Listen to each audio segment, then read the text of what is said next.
சின்ன திரையை பார்த்து கொண்டிருக்கும் எனது அருமை வாலிபர்களுக்கும் வயோதிகன்பர்களுக்கும் சேலம் சிவராஜ் சித்த வைத்தியசாலையின் வணக்கத்தையும் நன்றியும் மீண்டும் தெரிவித்துக் கொள்கிறோம்.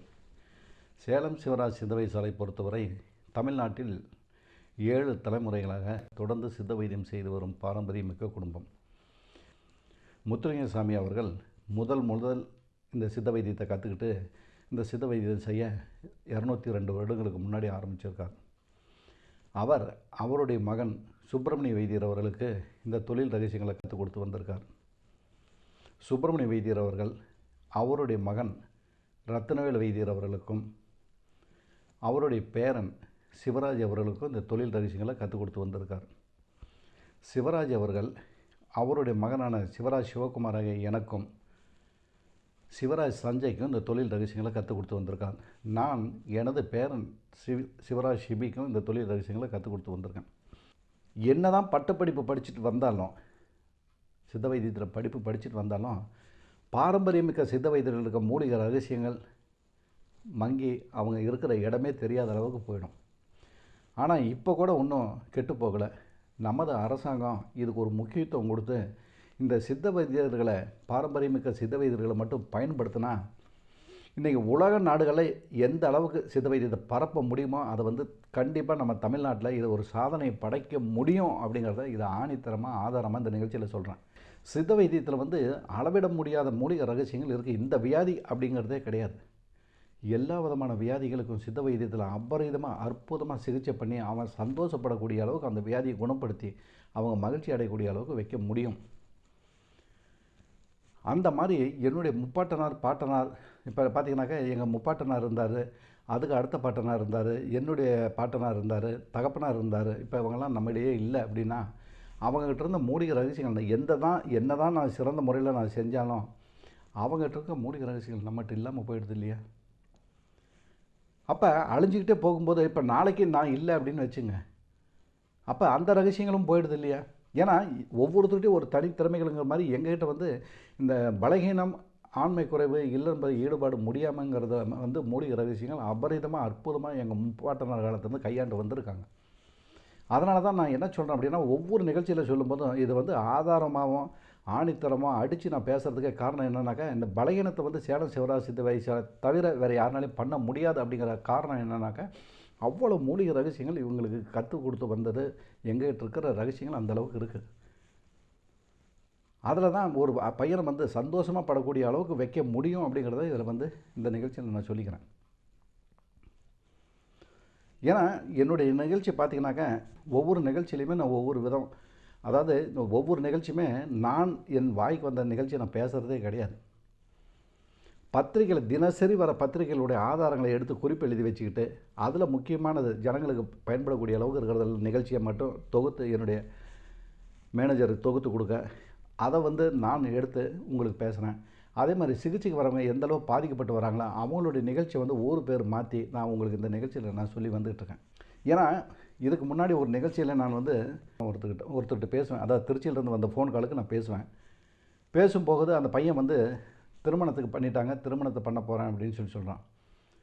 அப்போ நான் சொல்கிறேன், திருமணம் பண்ண போகிறாங்க, அப்பா அம்மாட்ட என்னால் முடியல அப்படின்னு சொல்லுவான். ஏன் அப்பா அம்மாட்ட சொல்லலை? நீ பலகீனத்தில் பாதிக்கப்பட்டது மேல்வாரியாவது தாய் தப்பனை சொல்லலாம்ல, சொல்லி நீ கல்யாணத்தை பண்ணுறதுக்கு உண்டான தகுதி பண்ணலாம்ல, ஏன்டா படுபாவி இந்த மாதிரி பழி பண்ணி தொலைகிற அப்படின்னு நான் அந்த நிகழ்ச்சியில் சொல்லுவேன். அப்போ பார்க்குறவங்களுக்கு அவ்வளோ பேருக்குமே ஐயோ இந்த மாதிரி வைத்தியர் பேசுகிறாரு, படுபாவின்னு பேசுகிறாரு, திட்டுறாரு, சண்டை போடுறாருன்னு சொல்லி நீங்கள் பேசுகிறீங்க. ஏன் காரணம் என்ன தெரியுமா? நான் பேசுகிறதுக்கு காரணமே, நான் இந்த தமிழ்நாட்டில் தான் பிறந்திருக்கேன், இந்த தமிழ்நாட்டில் தான் வளர்ந்துருக்கேன், இந்த தமிழ்நாட்டில் தான் ஆளாகி இந்த தமிழ்நாட்டில் தான் மடி போகிறேன் நான். அப்போ என்னுடைய தமிழ்நாட்டில் உள்ள சின்ன வயசு பேர பசங்களையும் என்னுடைய மகனையும் நான் திட்டி சண்டை போட்டு பேசக்கூடாதா? அதனால் நான் உங்களை சண்டை போடுறதுல உரிமை இல்லையா? நீ இந்த தமிழ்நாட்டில் பிறந்திருக்கல்ல, நீ இந்த தமிழ்நாட்டில் பிறந்திருக்கே இல்லையா? அப்போ உன்னை சண்டை போடுறதுல என்ன இருக்குது? நம்ம தமிழ்நாட்டில் பிறந்தவங்க எல்லாமே அண்ணன் தம்பி தான். ஜாதி மதத்தை பார்க்காத, ஜாதி மதமே நமக்கு என்றைக்குமே வேண்டாம். நம்ம எல்லாமே கூட பிறந்த அண்ணன் தம்பி மாதிரி தான். எந்த மதமாக இருந்தாலும் தமிழ்நாட்டில் பிறந்து வளர்ந்தவன் அவ்வளோ பேருமே நமக்கு அண்ணன் தம்பி மாதிரி தான். அப்போ ஒருத்தன் தப்பு செய்கிறான்னு பார்த்துக்கிட்டு சும்மா இருக்க சொல்லியா என்ன? இந்த சித்த வைத்தியத்தில் இந்த பலகீனத்தினால என்ன அளவுலாம் பாதிக்கப்படும், என்ன அளவுலாம் வாழ்க்கை சித்திரவதைப்படும் அப்படிங்கிறது எனக்கு தெரியும். அதை நான் சொல்லக்கூடாது. உனக்கு எதுக்காக கோவம் வருது? உனக்கு உன்னை தான் கேட்குறேன், சொல்லு. உட்காந்து பார்த்துக்கிட்டு இருக்கிறல்ல நீ, உனக்கு எதுக்கு கோபம் வருது? பலகீனம் இல்லைன்னு ஈடுபாடு முடியாமல் இந்த இது மட்டும் வாழ்க்கையில் ஒவ்வொருத்தருக்குமே அத்தியாவசியமாக இருக்கணும். என்றைக்கு ஒருத்தன் வந்து இல்லறம்பத்தில் ஈடுபட்டு மனைவியை திருப்திப்படுத்தக்கூடிய அளவுக்கு சத்து உள்ள வச்சு உடம்புல இருக்கானோ, சின்ன வயசு பையன் படிக்கிற காலத்தில் எந்தளவு சக்தியை வச்சுக்கிட்டு இருக்கானோ, அவன் தான் உலகத்தில் பெரிய பணக்காரனுங்க. ரொம்ப மனசில் சந்தோஷம், அளவுக்கு அதிகமான சந்தோஷத்தை மனசில் வச்சுட்டு இருக்கிறவனுங்க. ஏன்னா ஒவ்வொரு நிகழ்ச்சியிலுமே நான் சொல்லியிருக்கேன்ல, 40-45 வருஷத்துக்கு முன்னாடி சாதனைகள், நம்ம தமிழ்நாட்டில் படைத்த சாதனைகள் இன்னும் சாதனைகள் கிடையாது. ஒவ்வொரு வாலிபர்களும் வயோதிகர்களும் சாதனை படைச்சிருக்காங்க நம்ம தமிழ்நாட்டில் 40-45 வருஷத்துக்கு முன்னாடி. இன்றைக்கி அதே வாலிப பசங்களும் சின்ன வயசு பசங்களும் வயோதிகர்களும் ஏன் சாதனை படைக்க முடியல தெரியுமா உங்களுக்கு? கண்மூடி கண் திறக்கிற நேரம் படுற சுகத்துக்காக இன்றைக்கி எல்லாம் அப்படியே ஆடி அசைஞ்சு போய் எல்லாம் தண்ணியுடைய சக்தியை பூரா குன்றி எதுக்குமே பயன்படாத அளவுக்கு தான் இன்றைக்கி எல்லாருமே வாழ்ந்துட்டு இருக்கிறாங்க. சின்ன வயசு பையன் பாருங்கள், அந்த ஒரே ஒரு டாக்டர் சொன்ன ஒரே ஒரு வார்த்தையை கேட்டுட்டு நீங்கள் தமிழ்நாட்டில் எத்தனாயிரம் பேர், எத்தனை லட்சம் பேர் குட்டிச்சவராகி போய் இன்றைக்கி இருந்துகிட்டு இருக்காங்க இல்லையா? கைப்பழத்தில் செய்டா தப்பு இல்லை, கைப்பழத்தில் செய்டா தப்பு இல்லைண்ணா, இவங்க அப்பா மட்டும் சொத்து அது. கைப்பழத்தில் செய்டா தப்பு இல்லை, பயிரத்தில் செய்டா தப்பு இல்லைன்னு சொல்லி சொன்னோன்னா இன்றைக்கி எத்தனாயிரம் வாலிபர்கள் கெட்டு குட்டிச்சவராகிட்டு இருக்கிறாங்க தெரியுமா? முழு ஆண்மைத்தன்மை 15, 20, 25 வயசுக்குள்ளே படிச்சுக்கிட்டு இருக்கிற பையன் இந்த நிகழ்ச்சியை கேட்டுட்டு, ஒரு பையன் 10 பையனை கற்றுக் கொடுக்குறான், 10 பேர் 100 பேர் 1,00,000 பேர் ஆகி போய் இன்றைக்கி எல்லாம் கெட்டு குட்டிச்சவராகி போயிருக்கிறானுங்க படிக்கிற பசங்க பூரா. அப்போ எப்படி சாதனை படைக்க முடியும்? சாதனை படைக்க முடியாது. வேதனை தான் அதிகமாகுமே ஒழிய சாதனைகளை படைக்கவே முடியாது. ஒரு பையன் சொல்கிறான், எனக்கு கைப்பழத்தில் செஞ்சால் தான் சார் என்னால் படிக்கவே முடியுதுங்கிறான். இன்னொருத்தர் பிஸ்னஸ் பண்ணுறவன் ஏதாவது கணக்கில் சால்வேஷன் பண்ண முடியல, எனக்கு ஏதாவது பிரச்சனைகள் இருக்குதுன்னா கைப்பழத்தில் செஞ்சால் அதுக்கு உடனே சால்வேஷன் கிடைக்குதுங்கிறான். ஏன்டா இந்த மாதிரி தப்பு செய்கிற அப்படின்னு சொல்லி கேட்டால், ஏன் சார் ஓவர் டேங்கில் தண்ணி நிரம்பிடுச்சுன்னா கீழே வலி தானே சார் செய்யுது. ஓவர் டேங்கில் தண்ணி நம்பிடுச்சுன்னா கீழே வலி தானே செய்யுது. அந்த மாதிரி என் உடம்புல இந்திரியம் அதிகமாக உற்பத்தியாவது செலவு பண்ணுறாங்கிறான். ஏன்னா இந்த நேரத்தில் எதை சொன்னாலும் புரிஞ்சிக்க மாட்டானுங்க, புரிஞ்சிக்கக்கூடிய சக்தி கிடையாது. ஏன்னா இளம ரத்தம் அதிகமாக உற்பத்தி ஆகுது. ஏன்னா உன்னுடைய காலகட்டங்கள்லேருந்து கடந்து வந்தவன் தான் நானும்.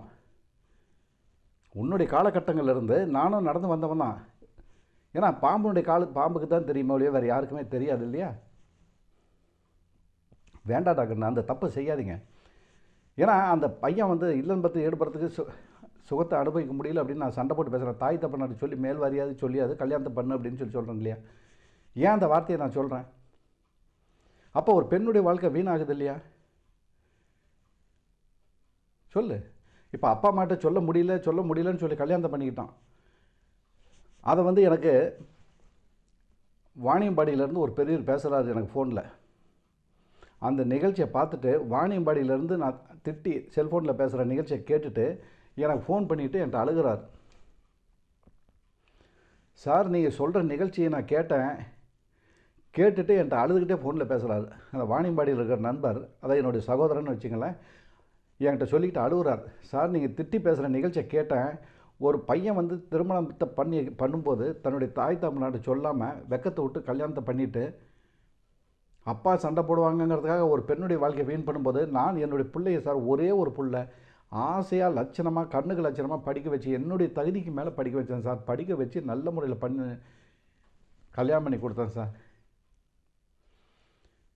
கல்யாணம் பண்ணி கொடுத்தோன்னே நல்ல முறையில் இருக்காங்க இல்லைங்களா அப்படின்னு கேட்டேன். அதுக்கு சொல்கிறேன், 2 மாதம் கூட ஆகலை சார், 2 மாதம் கூட ஆகலை, என் பிள்ளை மேலே கலங்கத்தை கருப்பி வச்சு வீட்டுக்கு அனுப்பிச்சிட்டாங்க.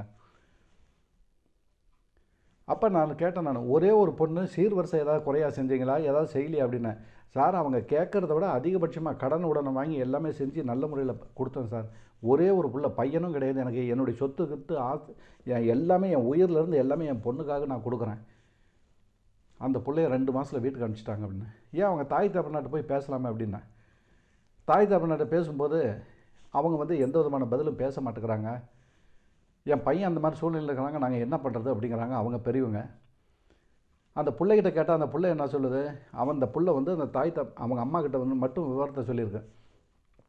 1 மாதம் இல்லைம்மா, நான் கல்யாணம் ஆனது நாள்லேருந்து இது வரலும் 1 மாதம் வரலும் பார்த்தேன், 2 மாதம் வரலும் பார்த்தேன், இல்லறன்பத்திலே ஈடுபட மாட்டேங்கிறாங்க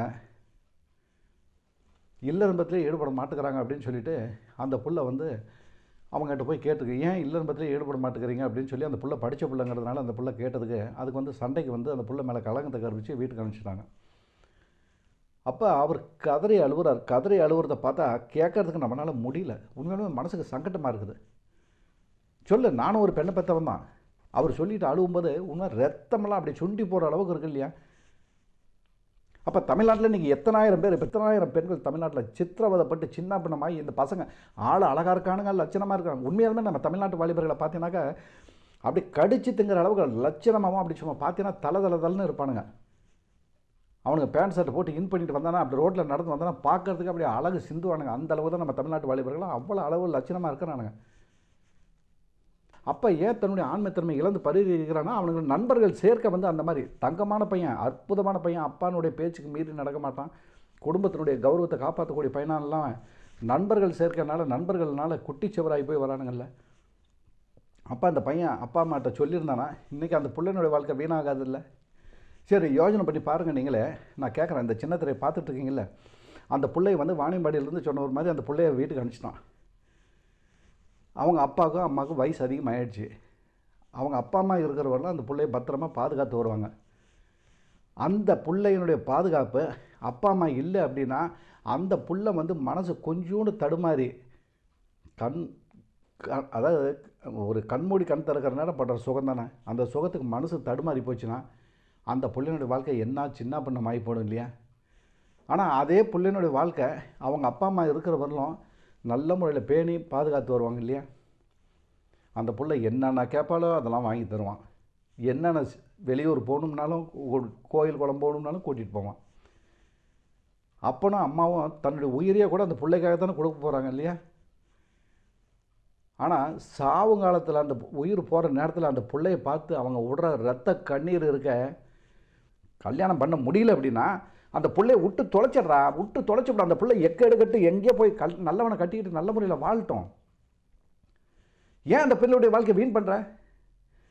ரத்த கண்ணீர் வடித்து சொல்லிக்கிட்டு இருக்கிறேன் நான், தப்பு செய்யாதரா. சேலத்தில் உனக்கு அப்பா இருக்கிற தாத்தா இருக்கிற மாதிரி வா, சேலத்தில் அப்பா இருக்கிற மாதிரி வா, அப்பனே விட்டு தொலை, ஒரு தாத்தா இருக்கிற மாதிரி வாடா, தாத்தா இருக்கிற மாதிரி வா. என் உயிரை உனக்காக கொடுக்குற என்னுடைய தமிழ்நாட்டில் இருக்க வாலிபர்களுக்கும் வயோதிக நண்பர்களுக்கும் சின்ன வயசு பேர பசங்களும் என்னுடைய உயிரை கொடுக்குறேன். சொல்லு, நான் இன்றைக்கி கூட என்னுடைய உயிரை கொடுக்குறேன். நான் நீங்களாம் நல்ல முறையில் திருந்தி நல்ல முறையில் வந்து மனைவியோட சந்தோஷத்தை மனைவி கல்யாணம் பண்ணிக்கிட்டு குழந்தை குட்டி பெற்றுக்கிட்டு நல்ல 100 ஆண்டு வாழணுண்டு. அவங்கள வாழ்த்தி நான் வரவேற்கிறேன். வா, ரத்த கண்ணீர் வெடிக்கிற மாதிரி பண்ணுறீங்களா? ஏன்டா அந்த பிள்ளையினுடைய வாழ்க்கையில் சின்ன பின்னப்படுத்துறீங்க? சொல்லு. உன் வீட்டில் ஒரு அக்கா தங்கச்சிங்க பிள்ளைங்க இருக்காங்க. அந்த அக்கா தங்கச்சிங்க பிள்ளைங்க நாளைக்கு வாழ்க்கை கிடைக்கலன்னா அந்த பிள்ளைய விட்டுருவியா நீ? சொல்லு. எத்தனை பிள்ளைங்க இன்றைக்கி எனக்கு ஃபோன் பண்ணி கேட்குறாங்க தெரியுமா? என்னுடைய தலைமை ஆஃபீஸில் ஃபோன் பண்ணுறாங்க, சின்ன பிள்ளைங்க. நான் பெண்கள் ஃபோன் பண்ணாதீங்கன்னு நான் சொல்கிறேன். உடனே ஒரு பொண்ணு ஃபோன் பண்ணுறான்னு வச்சுக்க, கேட்குற வார்த்தையில் முதல்ல அப்பா இருக்கிறாங்களா இல்லை தாத்தா இருக்கிறாங்களான்னு கேட்குறான். சொல்லு. எல்லா வாலிபரையும் நான் சொல்லலை, எல்லா வாலிபர்களும் அந்த மாதிரி இருக்காங்கன்னு சொல்ல. நிறைய தமிழ்நாட்டில் தங்கமான பசங்க, அப்படியே கையெடுத்து கும்பிடக்கூடிய தங்கமான பசங்கள்லாம் நிறைய இருக்கிறானுங்க. அவனுங்களுக்கும் மீறி அவனோட நண்பர்கள் சேர்க்க குட்டிச்செவர் பண்ணி குட்டிச்செவராகவே பண்ணி பண்ணுறானுங்க அவனுங்கள. சிரிக்க பேசுகிறான் நண்பன்டே, இது தப்பு இல்லைடா, இதை செய்டா, டே நீ இதை செய்டா, இதெல்லாம் தப்பு இல்லைடா. அவன் வைத்தியம் பணத்தை சம்பாதிக்கிறதுக்கு பேசுகிறான்டா, அவன் இழிச்சவன், அவன் இந்த மாதிரி தான் பேசியே தொலைவான். அவன் உன் வாழ்க்கையை அழிச்சிட்டு போகிறான்ல, உன்னை சிரிக்க பேசி அழிச்சிட்டு போகிறான் இல்லையா? உனக்கு நாளைக்கு ஏதாவது ஒரு பிரச்சனை வந்தால் விட்டுட்டு போயிடுவா இல்லையா? அவன் சொல்கிற தப்பெல்லாம் நீ செய்கிற. ஒரு பொம்பளைக்கு 2 பொம்பளை போகிற, 2 பொம்பளைக்கு 4 பொம்பளை போகிற இல்லையா? அப்போ நாளைக்கு உன் மனைவி வந்து இல்லம்பத்தில் ஈடுபட்டு திருப்திப்படுத்தலைன்னா நீ அதுக்கு மேலே உயிர் வாழ முடியுமாடா? சொல்லு. உன்னை தான் கேட்குறேன்னு சொல்லு. உன் மனைவி நீ பெரிய வசதி உள்ளவனாரு, கோடிக்கணக்கான சொத்துரு, சுற்றி ஆள் பலத்தை பக்க பலத்தோடு இருந்துக்கிட்டுரு. நீ மனைவியை நைட்டில் படுத்து தூங்கும்போது இல்லம்ப சுகத்தில் ஈடுபட்டு அவளை திருப்திப்படுத்தலை அப்படின்னா அதுக்கு மேலே நீ என்னடா பண்ணுவ? சொல்லு. உன் ஆள் பலம் வந்து உன்னை காப்பாற்றுமா? உன் பணபலம் வந்து உன்னை காப்பாற்றுமா? உன் சொந்த பந்தம் வந்து காப்பாற்றுமா? நீலாம் ஆம்பளையாடானா அதுக்கு மேலே நீ நடந்த நீ வீட்டுக்கு வெளியே போயாடா பார்க்கலாம். எவ்வளோ சங்கடமாக இருக்குது. அந்த புள்ள அழுதுகிட்டு ஃபோனில் கேட்குறான், அப்பா இருக்கிறாங்களா தாத்தா இருக்கிறாங்களான்னா என்னடா கண்ணே என்னடா விஷயம் அப்படின்னா அந்த புள்ள சொல்லிக்கிட்டு அழுகுறத பார்த்தோம்னா அடுத்த நிமிஷம் கண்ணே நான் தாத்தா தாண்டா பேசுகிறேன், இல்லைடா அப்பன் தாண்டா பேசுகிறேன் அப்படின்னு சொன்னால் அந்த பிள்ளைங்க அழுவாச்ச கேட்க இன்னொன்று சங்கட்டமாக இருக்குதுடா தம்பி, சங்கட்டமாக இருக்குது. சொல்லு. நான் திட்டி பேசணும்னு அவங்கள பேசுகிறேன், நான் பணம் சம்பாதிக்கணுங்கிறதுக்காக இந்த வார்த்தையை பேசுகிறேன். சொல்லு. ஏன்னா இந்த தொழில் ரகசியங்கள் அவ்வளோ மூலிகை ரகசியங்கள் எங்கிட்ட இருக்குடா தம்பி. நான் இன்னும் எவ்வளோ நாள் இருப்பேங்கிறது சொல்லி நாள் கணக்கா மாத கணக்கா வருஷ கணக்கானு எனக்கு தெரியாது. அவ்வளோ தொழில் ரகசியங்கள் எங்கிட்ட இருக்குது. நாங்களாம் செத்து போயிட்டோம்னா எங்கிட்ட எங்களோட அழிஞ்சு போயிடும் கண்ணு, எங்களோட அழிஞ்சு போயிடும். அதனால தான் நான் உயிரோடு இருக்கிறதுக்குள்ள என்னுடைய தமிழ்நாட்டில் இருக்க வாலிபர்களை என்னால் மேக்சிமம் நான் பிறந்து வளர்ந்து இந்த தமிழ்நாட்டில் நான் எவ்வளவு செய்ய முடியுமோ அவ்வளோ வாலிபர்களை திருத்தி நான் பாரு, சிவராஜ்னால இவன் திருந்தினான், சிவராஜ்னால இவன் திருந்தினான், சிவராஜ்னால திருந்த வச்சேன் அப்படிங்கிறத நான் ஒரு இது பண்ணிட்டு போகணும். உங்கள்